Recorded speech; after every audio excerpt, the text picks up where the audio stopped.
Prepaid mobile data is the easiest way for most South Africans who can't afford monthly contracts to access the internet.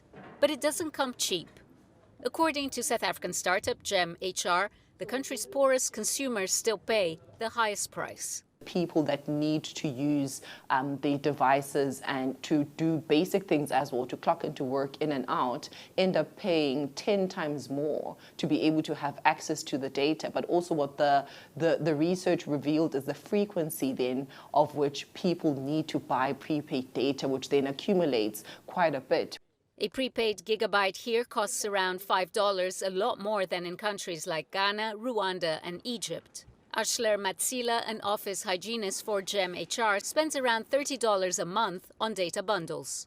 Monthly, I use like maybe 500 Rand because my children use them when they do schoolworks. And I also watch TV, I also Google. Maybe there's something at work, I must Google, and it's too expensive. For cashiers, cleaners and security guards earning around $1.70 an hour, the cost of a single gig of data is equal to about 3 hours of work, making it increasingly difficult to manage household expenses. When we look at the hierarchy of needs, for them it's still can I afford my rent, can I afford my food and groceries, and transport then becomes the biggest sort of cost. Coupled to that, the cost of being able to proactively plan for what my data cost is going to be is the last thing as part of the things that I'm deeming as important. High prices of smart devices is another major barrier to digital inclusion, not just in South Africa, but across the continent. What is currently a big challenge for Africa is what we call the usage gap.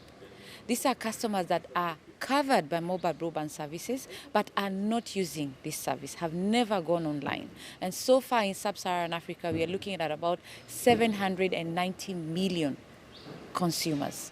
More affordable phones are entering the market, but scaling up local manufacturing could significantly accelerate digital access. Maybe starting building manufacturing here in Africa can allow, I believe, to reduce the cost of smartphones and provide maybe African-made, with our partners, African-made smartphones for Africa, which will be, of course, more affordable for Africans.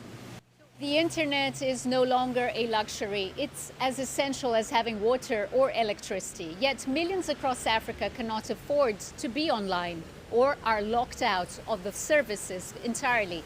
Digital transformation is central to the continent's 2063 agenda, but closing the gap will require sustained investment, political commitment, and a push to make connectivity affordable for every household.